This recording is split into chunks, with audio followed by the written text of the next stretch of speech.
and welcome to another edition of the Elizabeth School News. I'm School Board President Tony Monteiro, and today we're visiting the Dr. Orlando Edreira Academy, school number 26, here on Westminster Avenue. This school was one of the first schools built in 1996, one of many that we have here in the city. Now we're going to go inside and take a tour and meet the principal, Mr. Howard Teitelbaum, and the entire staff. A lot of great things are happening here in this school. They're teaching Mandarin, great jazz, great arts program. Let's all go inside now and see what's going on. Today we have the distinct pleasure of visiting the Dr. Orlando Edreira Academy, school number 26, and we're here today with the music teacher, Dr. Thomas Siebenauer, and his wonderful collection of jazz musicians. Dr. Siebenauer, can you tell us a little bit about the jazz ensemble? Sure. The Jazz Ensemble is a satellite organization of our band program. We basically take more advanced kids from the 7th and 8th grade and put them in an ensemble where they can really shine. My kids are playing basically one on a part, so they're all soloists, which gives them a lot more independence than they would if they were sitting in a band in a section. And we're exploring jazz music, which is the only really Native American art form that we have. So it's a music that was born and bred here, and we're keeping that tradition alive as well. That's great. Tell us, who can be in the jazz ensemble? Well, the 7th and 8th graders from the advanced band can be in it. I mean, I know the little kids look up and they say, geez, someday I want to be like that, which is really cool. But we find that if we put them in too early, they don't have the skill set to really accomplish what we need to have them to do. So 2 years, we start them in a beginning band program for a year, and then they either go directly to the advanced band or they'll go to a developmental band program. And then after 1 year in the advanced band as a 7th grader, they're pretty much ready to go. Doctor, now I think the people at home don't want to listen to us. They really want to hear the beautiful sounds of these artists, so let's put them to work. Okay, great.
We have one of our top trumpet players here with us. What is your name?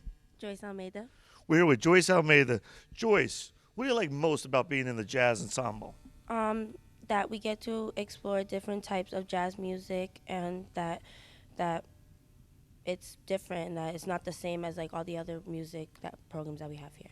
Oh, that's great. Joyce, would you like to play out a solo right now? No.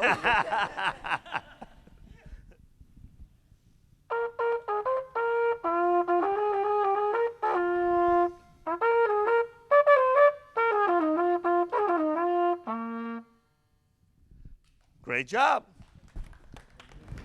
Walking through the hallways of School 26 here, we just encountered a very interesting project taking place here, and we pulled Mr. Clark in to ask him a few questions about it. Mr. Clark, we know Earth Day is coming up on Monday, and I'm sure this has something to do with it. Can you give us a little bit of background about what's taking place here? This is a hydroponic system. It's based on a window farming kind of concept.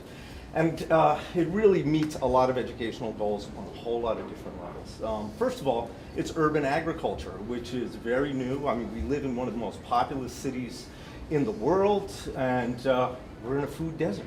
So we've actually been able to grow salad greens and feed an entire second grade class with a little vinaigrette dressing and beautiful tender shoots. These are spinaches, peppers, and so on. We're actually able to produce our own food. the idea of having living things in the building where you're in the process of growing things from seed and so on is really of very profound significance for the kids.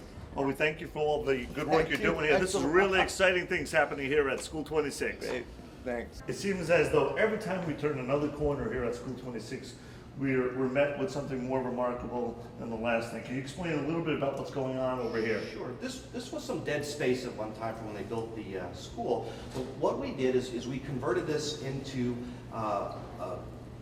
inside a garden with a fountain.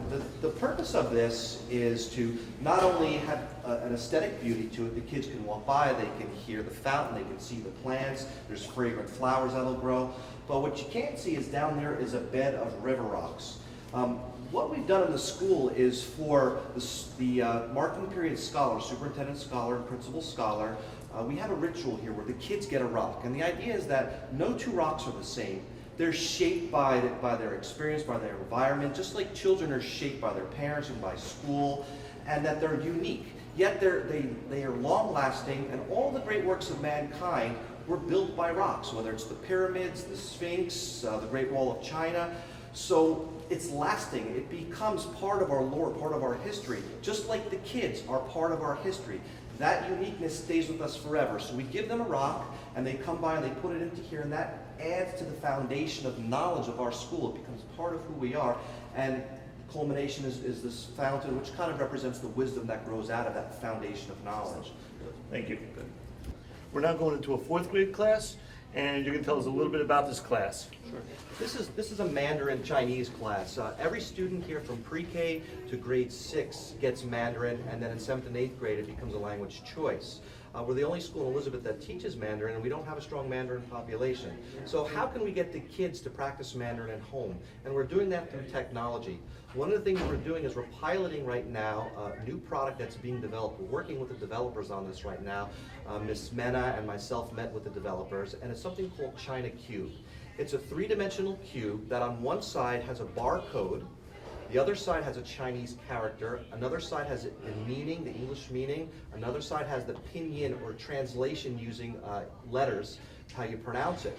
And there's a camera that reads the barcode, so the kids will organize or line up the cubes in a certain order, and the software will tell them whether they've created a sentence, whether it's semantically and structurally correct. They can create compound words, they can learn new vocabulary. The cubes are organized by certain themes, so they can reinforce concepts that are learned in other subject areas. So in addition to learning just vocabulary, they're making connections to other subjects. They might be learning about animals, they might be learning about colors, and other areas that through the IB learning, which is holistic and interdisciplinary, they're making connections across subject areas.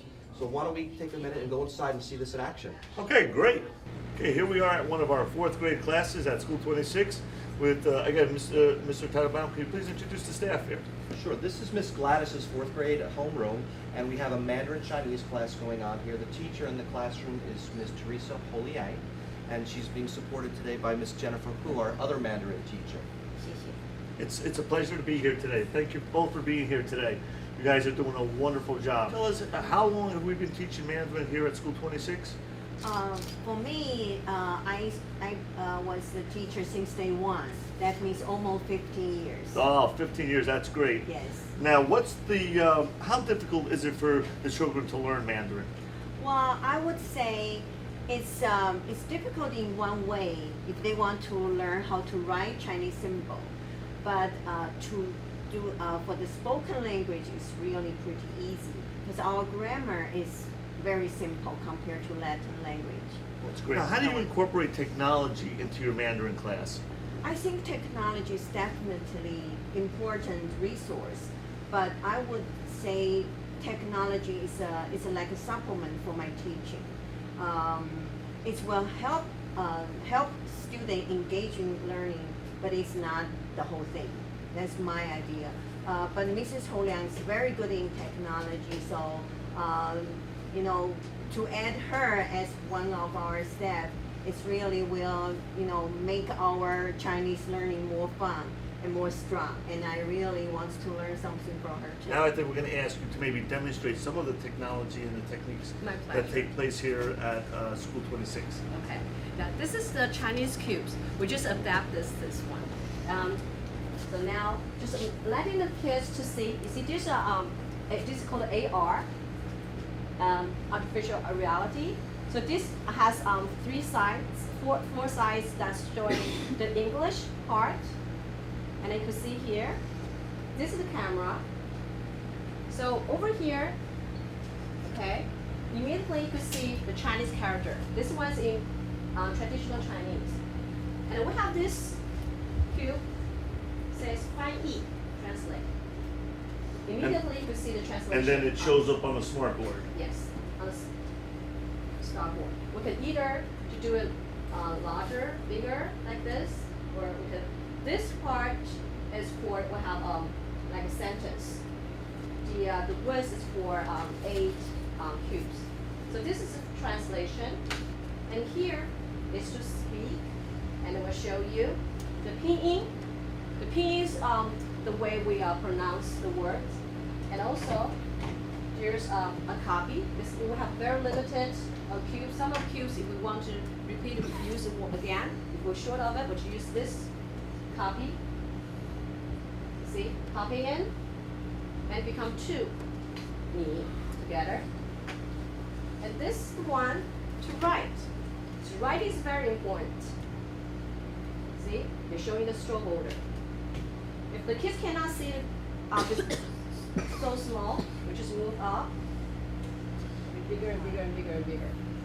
Kids like this kind of interaction, so usually I'll ask them to 铅笔放下，铅笔放上，食指指一指。食指指一指。 I ask them to follow the stroke order to write in the air, and then write on this piece of paper to try to imitate the stroke orders.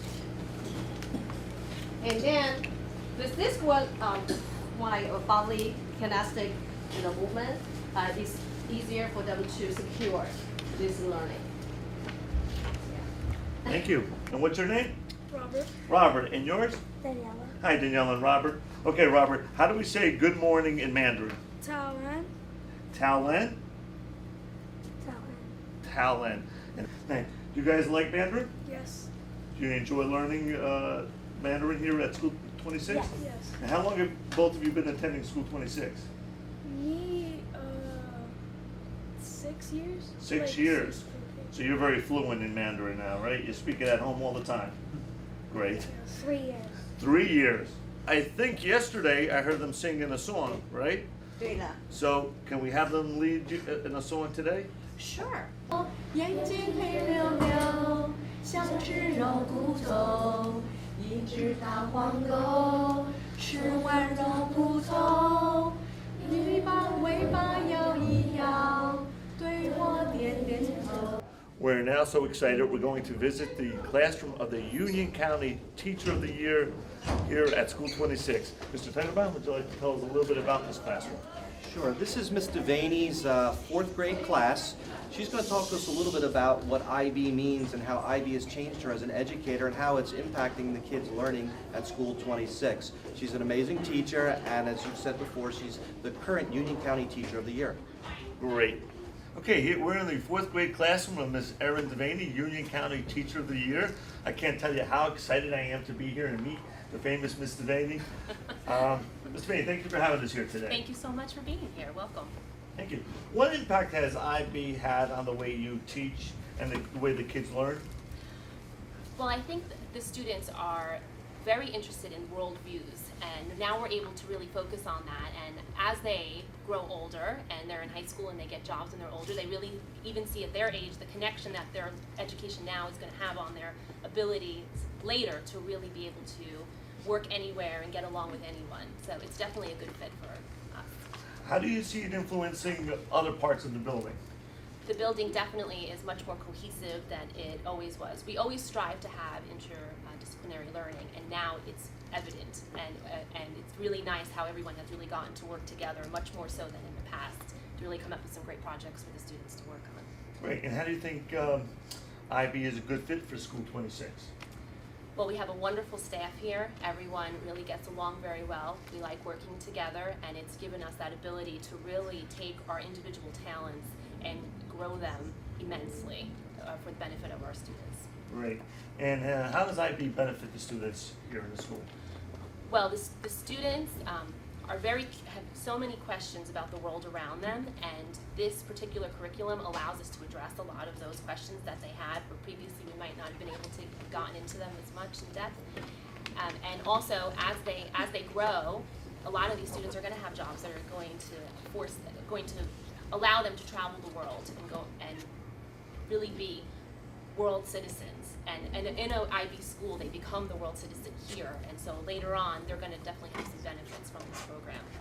Great. Well, we're excited to be here today at School 26, and we know that now that we're the #1 urban school district here in the state of New Jersey, and in large part because we have the Union County Teacher of the Year leading us in that, I want to thank Mr. Vaney, and I want to thank all of you for helping us make the Elizabeth School District the #1 urban school district in the state. And you know what our #1 goal is as an Elizabeth Board of Education team member? Is to become the #1 public school system, not only in the state of New Jersey, but in the whole country. You guys gonna help us do that? Yes. All right. Mr. May, tell us a little bit about what's going on here today. Well, right now we're just finishing up our latest science unit, which was earth materials. We did a lot of work with rocks and minerals. The students took a lot of rocks apart, and we discovered what minerals make up the rocks. They love this unit, and so we just finished it yesterday. So we're just doing a final reading on the pyramids of Egypt, which they were learning about with Mr. Stefano in their Spanish class. So we're connecting to going back to that and what rocks make up the Great Pyramids of Egypt. Great. And now we're gonna go to Kevin, one of our student reporters. Hi, I'm here with Miss Murphy, the 6th grade math teacher. How do you feel IB has made the school a special place?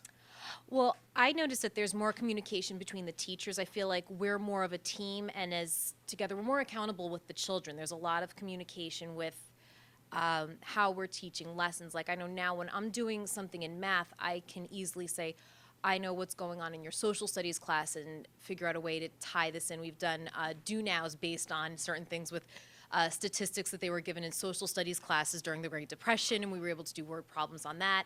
In their phys ed class, I was able to teach them about rates, and they were able to connect that down to their heart rates when they had to do the timed mile. So it's definitely giving me new material to work with that I'm really pleased with. Does your math background definitely help you with IB teaching?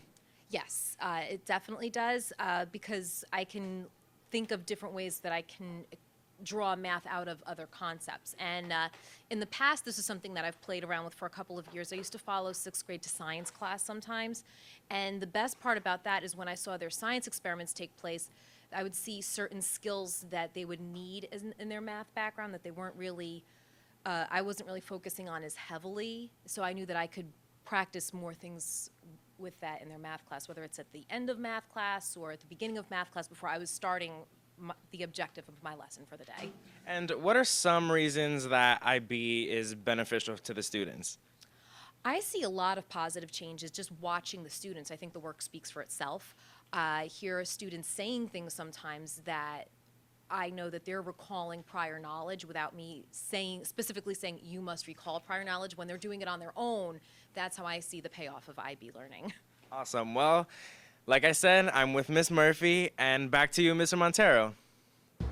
We're here with Dave Reesick, the IB coordinator of the Westminster Academy, School number 26.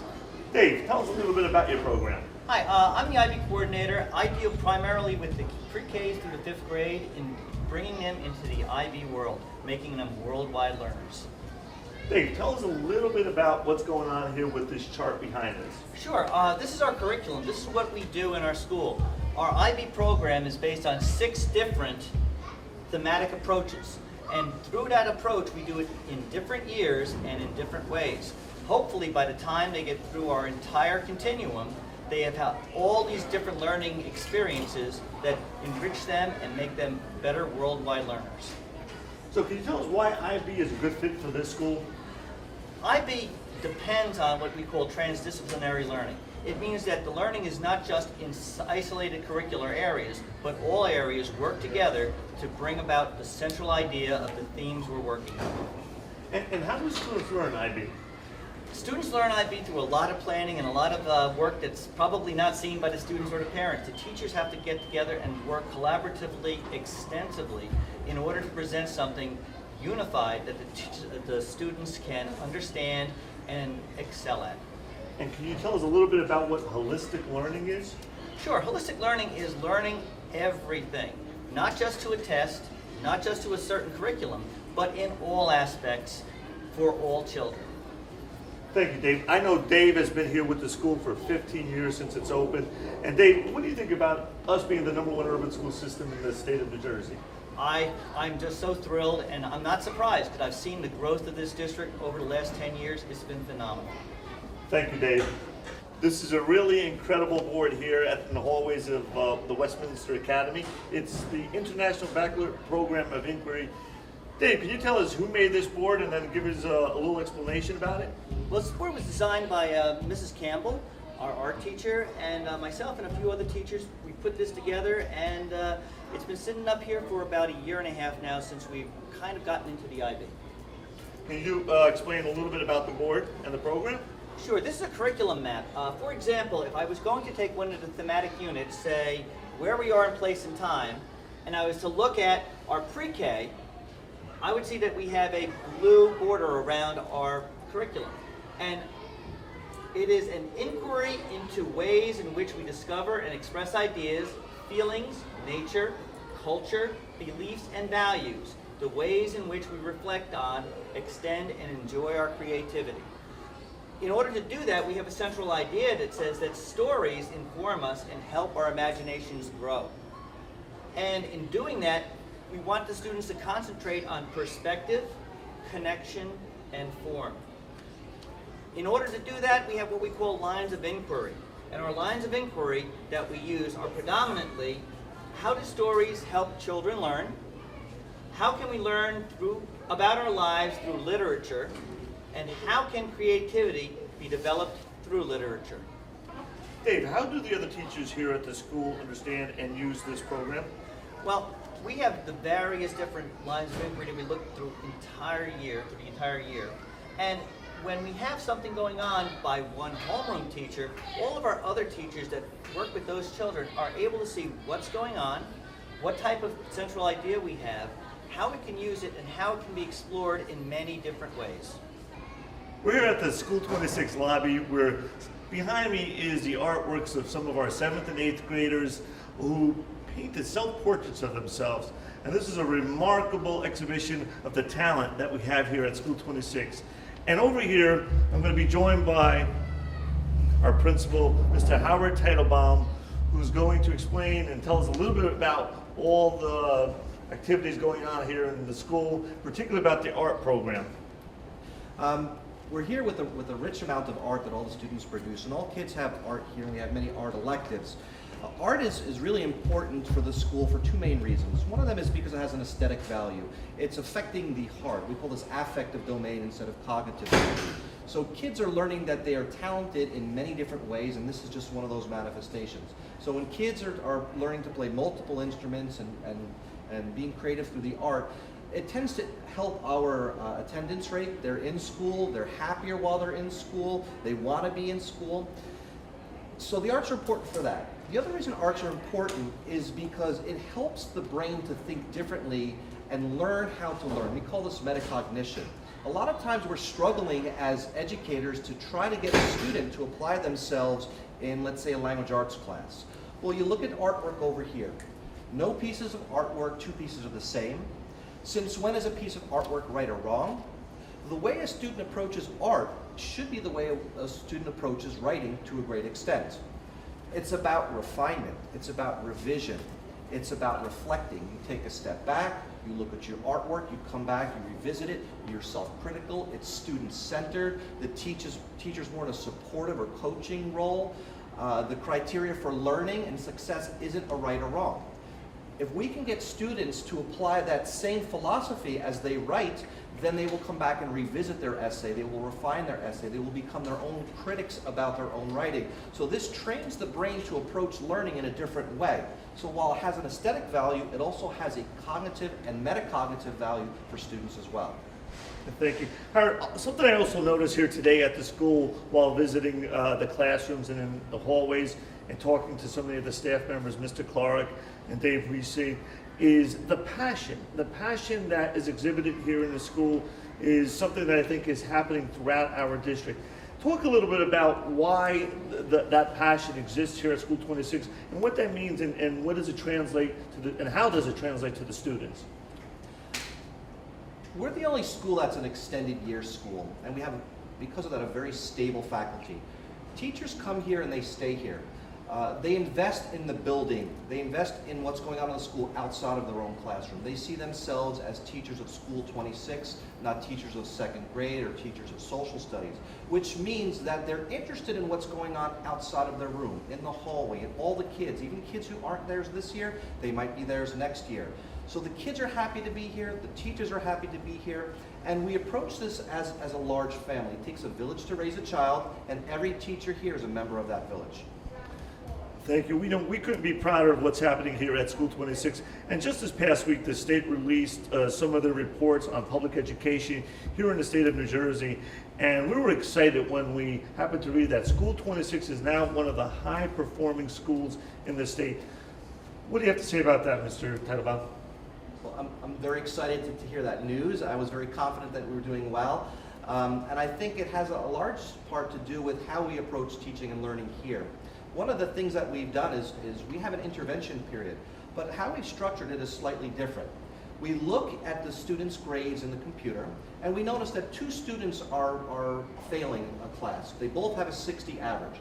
One of them has a 60 average, they've turned in all of their work, and all of their work has a 60 as their ability. It's a cognitive ability. It's a score that tells us what are they capable of doing, and what knowledge and skill set do they have. The other student also has a 60, but this student has a 60 because he has 6 hundredths on his assignments, and the other 4 assignments he didn't turn in. This student is capable of doing the work. If we subtract out those zeros, the student has an A average. So the way we need to approach that student's intervention is differently. This is an affective issue. He needs organizational skills. He needs support in approaching his learning, more of a metacognitive approach. So what we do is, instead of putting all of our kids in an intervention together, we have an intervention period. What we do is we track them into the kinds of interventions that are focused on their specific needs. The student that needs that clinical intervention is working with a certificated teacher in that subject area in a small group, maybe 7 or 8 kids with them, so they can focus on the individual needs of that child. The student who's disaffected is working in more of an advocacy type program, which means he's not in the group with the students that need the clinical intervention. The teacher has a smaller class size. The focus of instruction is very specific. We talk about laser-like focus on instruction. That becomes very laser-like. The third group of students didn't need an intervention. They're doing very well academically. They're focused. We put that child in an enrichment class where we give them exposure to the same kinds of skills, but at a higher level. The skills are recursive. They're embedded within the subject. But now what we can do is we can target it at their level. So we're meeting every student where they're at, high, middle, and low performance, and we're giving them the support to get them to the next level. This is very important because when we talk about student growth, we want to make sure that students across the entire spectrum have an opportunity to grow, and that we don't focus on a certain select group of students, but we focus on every student's needs and we meet them where they're at. My enrichment kids are going to get, my high functioning kids are going to get an enrichment class, so they're going to be able to develop further scores to become advanced proficient. My struggling students are going to have an opportunity to have an intervention that focuses on clinical improvement, and my disaffected students are going to have an intervention that focuses on developing metacognitive skills. So this way, all students are getting what they need and in a smaller setting. So there you have it. We have a school that has high academic performance, great art program, a wonderful music program. Mr. Titlebaum, I can't thank you enough on behalf of the Elizabeth Board of Education, all the parents in the city of Elizabeth, our entire community, for the outstanding work that you and your entire staff are doing here at School 26. Thank you. Thank you. It's my pleasure to have you. Here we are wrapping up another edition of the Elizabeth School News. I want to thank Mr. Howard Teitelbaum, principal of School 26, and his entire staff and all the students who allowed us into their building. This was a wonderful visit. We learned so much about School 26 and all the exciting things happening here at this high-performance school.